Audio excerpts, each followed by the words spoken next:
Welcome to your ultimate pit stop, Piston Pundit. While the headlines roar about Trump's tariffs, diplomacy, and fiery speeches, a quieter but far more damaging crisis is taking shape: the collapse of America's inbound tourism. What was billed as a grand post-pandemic comeback has turned into a nosedive, leaving hotels empty, flights unbooked, and theme parks half full. From a steep decline in Canadian visitors to a controversial $250 visa integrity fee, the numbers are crashing fast. Behind the political noise, the real story is economic, and it's threatening to stall one of America's most dependable engines of growth.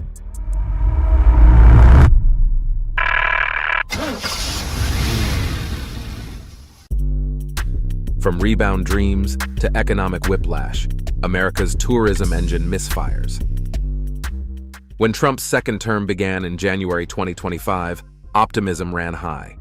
Economists and travel executives alike envisioned a return to pre-pandemic highs: 79 million international arrivals, nearly matching 2019's record. But somewhere between campaign promises and policy rollouts, the transmission slipped. By mid-year, forecasts had crashed to roughly 66 million visitors. That's like losing an entire state's worth of tourists overnight.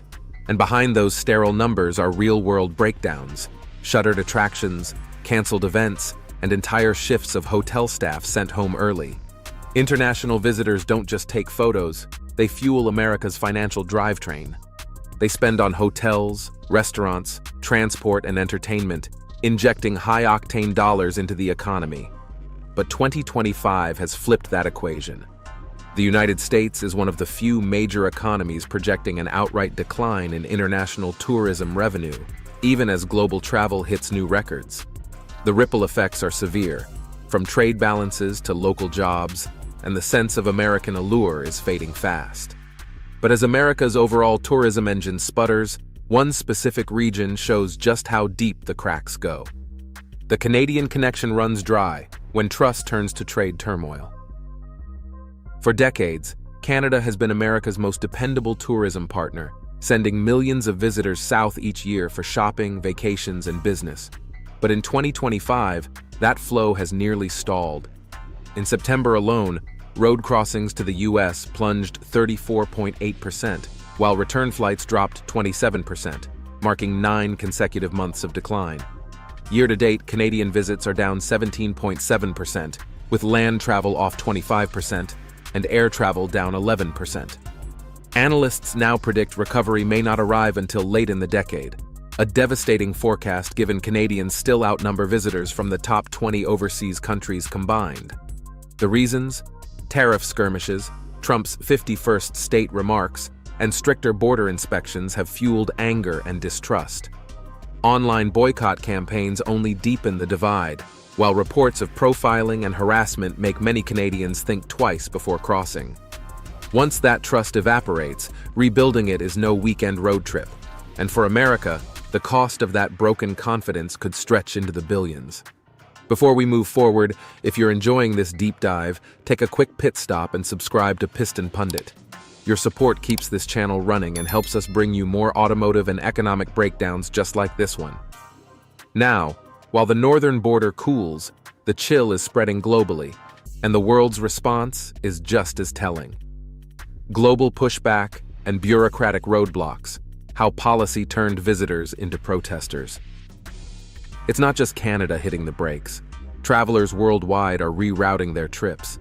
In 2025, U.S. inbound tourism is falling even as global travel surges.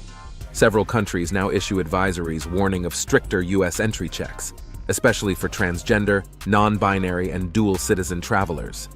Major airlines like Lufthansa, British Airways, and Air France are trimming U.S. routes amid dwindling demand. By July 2025, foreign arrivals were down 3.1%, marking the 5th straight monthly decline, while international spending is projected to drop 7%, erasing roughly $12.5 billion in revenue.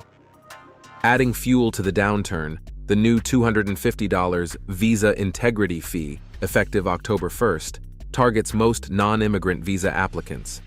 The fee is non-waivable and could deter tens of millions from visiting. The impact is sharpest in non-visa waiver nations, already strained by currency shifts and political tension.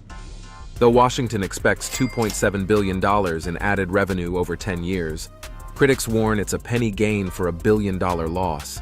As America raises walls, the world quietly walks away.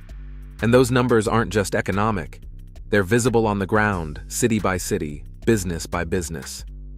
Tourism breakdown, from glittering skylines to the grit of empty streets. Behind the headlines are stories of empty streets, darkened hotels, and lost livelihoods. Of America's top 20 tourism-dependent cities, 18 are projected to decline in 2025. Even New York, the nation's tourism capital, is bracing for a 17% drop in international visitors. When the Big Apple struggles, every other destination feels it. Business travel isn't spared either. Western European visits fell 18% in April, leaving Chicago's conferences canceled and Vegas ballrooms dark.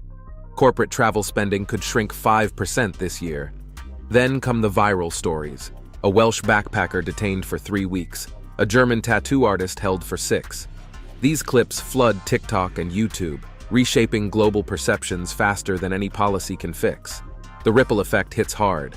Theme parks see dwindling crowds. Local restaurants warn of layoffs, and hotels slash rates just to survive. Even domestic travelers are rethinking trips abroad, amplifying the downturn. The fallout stretches from small-town diners to Fortune 500 boardrooms.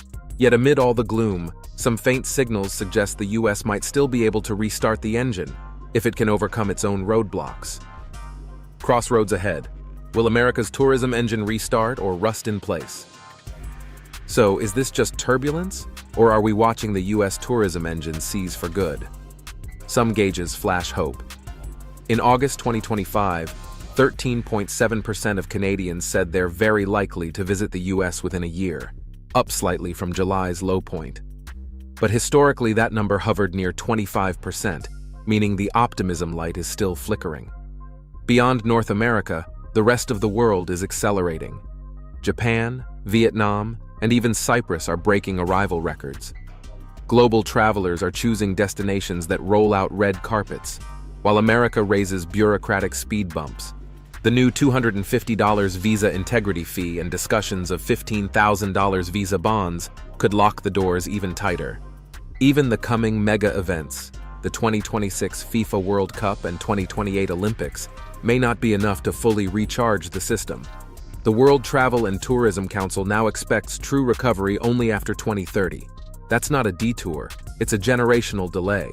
The U.S. faces a choice: ease the friction or keep watching travelers fuel other economies. And that leads us to the most pressing question: what happens if America ignores the warning signs?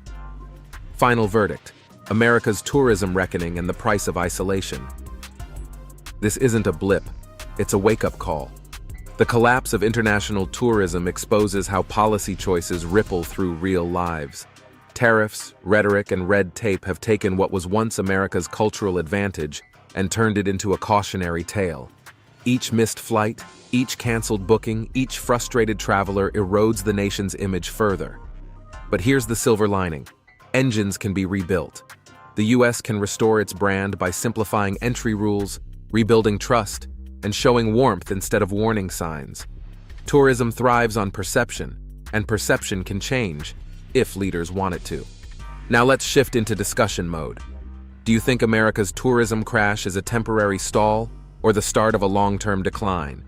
Would higher visa fees or stricter borders make you rethink visiting another country yourself?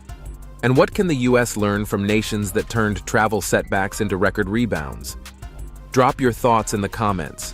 Your perspectives keep this conversation running at full throttle. Before you go, don't forget to subscribe to Piston Pundit, so you'll be first in line for the next vehicle updates and economic deep dives that move the global engine. Thanks for watching, and until next time, keep your engines tuned and your curiosity wide open.